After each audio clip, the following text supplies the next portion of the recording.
What's up sa inyo mga kapengyo, no? Good afternoon sa inyo. At medyo hindi tayo nakakapag-live stream. Bakit? Bakit?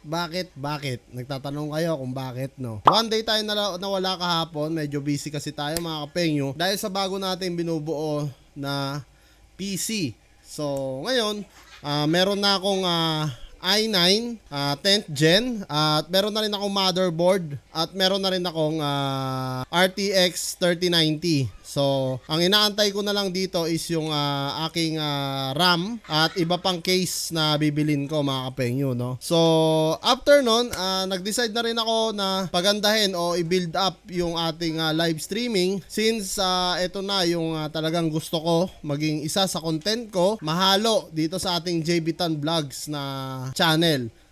Ito nga yun, kumuha na rin ako ng isang 4K live gamer na Abermedia pang ating stream. Yan mga kapengyo, yan. Kumuha na rin ako niya mga kapengyo at ito, isasalpak natin to sa PC. Tapos yung aking Elgato naman, ito mga kapengyo, yung ating HD60S. Ito na yung nakakabit dyan sa camera. Yan, itong camera. Yan, yung camera na yan mga kapengyo. Yan na yung pinagkakabitan nitong ating HD60S. Ayan, yan yung Elgato natin na nakakabit dyan sa camera. Tapos yan yung setup natin mga kapengyo. Yan yung setup natin, yan yung computer natin. So, hindi pa talaga totaling nabubuo mga kapengyo yung ating panibagong setup. Ito yung ating update kung bakit wala tayong live streaming nung kahapon. So, nag-decide ako na i-vlog muna to para makita nyo kasi itong 4K HDR natin pang live streaming, isi-setup ko pa siya doon sa loob ng computer natin para mas maganda tsaka crystal clear talaga yung setup para hindi na maabala, kompleto na lahat. Kasi yun yung plano ko dito sa aking channel, ngayon sa ating JB Tan Vlogs channel. At gagawin ko para mas rin kayo, komportable kayo sa panonood nyo sa akin bilang live streamer nga ng mga gaming. Tapos, doon nga pala sa mga kababayan natin na nagtatanong about sa PS5, wag po kayong mag-alala, iba-vlog ko rin yon sa mga susunod pagka meron ng pre-order para ma-update yung mga gamers dito sa Taiwan din, no? Gusto ko rin ma-update yung mga Pilipino dito sa Taiwan or mga OFW para at least may alam din kayo or may idea kayo kung saan pwedeng bumili ng mga gaming setup. PS4, PS5, gagawin ko, i-content ko yan sa mga susunod na araw. So, hindi lang ngayong araw na to mga kapengyo. So, sa ngayon, pinakita ko lang muna sa inyo lahat ng gagawin ko, lahat ng isi-setup ko dito sa computer ko. Pag nakuha na natin yung RAM siguro, matik na to, bubuuin ko na kaagad, bibilisan ko yung pagbuo. Actually, ito yung motherboard ko mga kapengyo, yan. Yan na siya, oh. Yan. Hindi ko pa sila talaga nabubuo. Tapos ito na rin yung i9. Yan. i9. Tapos nandun na rin yung 3090 ko, tsaka yung power supply ko. Ang kulang na lang natin is yung RAM. So, pag nakuha ko na yung RAM natin, dire-diretso na to. Tapos, dun nga pala sa old PC ko, dun kasi bangis pa rin na PC yon kahit old na. So, kumbaga sa hindi naman siya old na old. Talagang nasa pa lang din siya.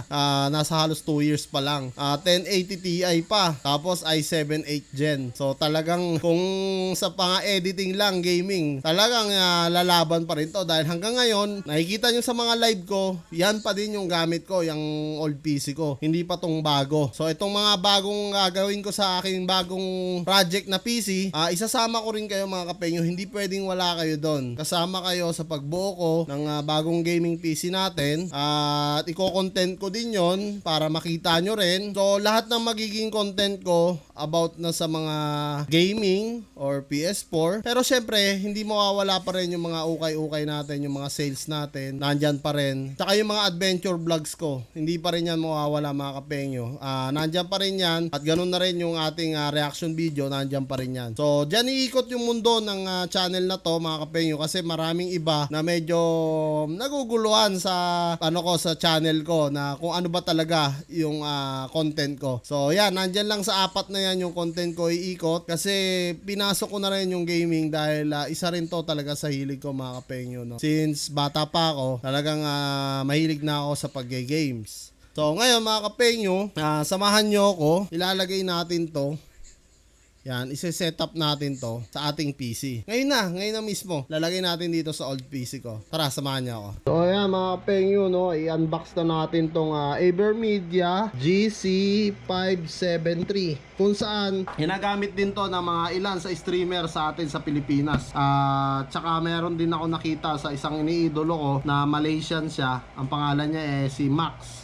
Isa rin siya na streamer at ang gamit niya ganito. So yan, sa kanya ko na rin nakita to at sa mga ibang kababayan natin na mga streamer dyan sa Pilipinas. Kung saan napakaganda talaga niya kasi bukod sa tatakbo siya ng 4K HDR sa aking monitor, sa inyo naman na mga manonood ko, mga kapengyo, makikita nyo naman siya ng 1080p. So pwede sa cellphone, pwede sa PC, kung saan ka man na komportable manood. Patulad yan sa aking YouTube ako nagla-live. So mapapanood nyo, good quality, hindi kayo maboboring o hindi kayo tatama rin sa panonood dahil maganda yung quality ng gaming na kalalabasan natin ito. So ayan mga kapengyo, tara buksan na natin. Open na natin mga kapengyo, no.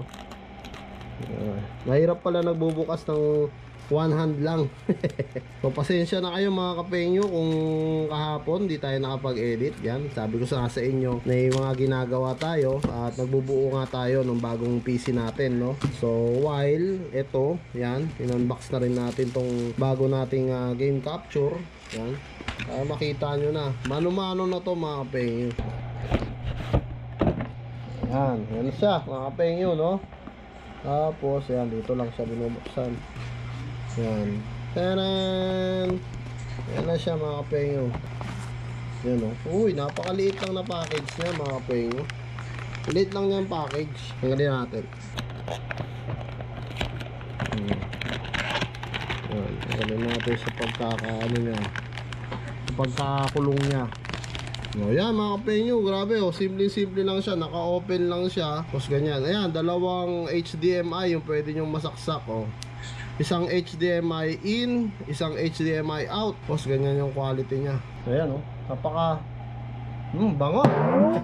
Siyempre mga kapengyo, yan, di mawawala yung HDMI niya na wire mga kapengyo. Yan, laging kasama yan. Tapos dito, yan, mga manuals na lang to. Oo, mga manuals, code. Yan. Okay, yan yung gagamitin natin ngayon mga kapengyo para malinaw yung makikita nyo sa ating mga vlog. So tara, saksak naman natin dito sa aking PC, itong AverMedia. So ayan mga kapengyo, una nilagay muna natin siya dito sa second slot. Ito yung ating GTX 1080 Ti na GPU. At sa baba lang niya mga kapengyo nakalagay yung ating AverMedia, kung saan nagkaroon siya ng slot dito na pwede siyang lalagyanan ng HDMI natin mga kapengyo, no? So ayan, nakasetup na siya dyan. Yan, at ating binuksan na yung ating PC mga kapengyo. At ayan, nakita nyo, may ilaw-ilaw na siya. So yan, masusubukan na natin siya mga kapengyo. After nito, sasaksak na natin yung HDMI. At doon, susubukan na natin yung game kung gagana siya. So ayan mga kapengyo, kasalukuyan siyang nag-i-install yung AverMedia. In-install na natin. At ayan, kung mapapansin nyo, nag-iba na yung kulay niya. RGB na siya mga kapengyo. Nag-blink na siya ng lights. Tapos dito, tapos nitong ma-install natin, I think doon ready to go na tayo. So ipapakita ko rin sa inyo mga kapengyo. So ayun na nga mga kapengyo, no, kakatapos lang natin i-set up yung ating AverMedia GC573. At ito na siya mga kapengyo. Yan na yung itsura niya. Yan, makikita nyo sa ating Streamlab. Clear na siya at saktong-sakto siya. Ayan, piliin ko lang yung AverMedia. Yan, saktong-sakto siya sa frame. Tapos ito, gamit na natin yung camera natin. Ayan yung camera. Gamit natin para dito sa ating webcam. Then, ayan yung central AverMedia. Tapos, yung Elgato naman natin kung saan dyan nakatutok yung ating camera. Ayan, makikita nyo mga kapengyo. So, ano pa inaantay natin mga kapengyo? Ating simulan na yung ating pagla-livestream ngayong gabi mga kapengyo. At ayun, I hope may tututunan kayo ng konti sa ating pagsisetup ng ating livestream mga kapengyo. Kung paano ba nagla-livestream si kapengyo nyo. for gaming. Ayan, yan yung sa aking setup mga kapengyo. So yung aking Elgato HD60 ginagamit ko for Sony A6400 natin, at ang ating namang PS4 ginagamit naman natin sa ating AverMedia GC573, kung saan doon siya kumo-connect para makalaro tayo, at syempre para crystal clear yung inyong napapanood mga kapengyo. So ganun pa mga kapengyo, dito ko natatapusin yung aking vlog. Maraming salamat mga kapengyo. Tuloy-tuloy lang tayo sa ating mga gaming content mga kapengyo. Mapapayo ko lang sa aking mga manonood at sa mga kapwa ko vlogger, kung ano po yung nasa puso nyo, yun ang sundin nyo, at tiyak na maaabot din natin lahat ang tagumpay sa bandang uli. Ganun pa mga kapengyo, maraming salamat. Peace out. Goodbye. And I need you round, darling. So come home, so come. You keep me up all night. I try to figure this out, 'cause you love someone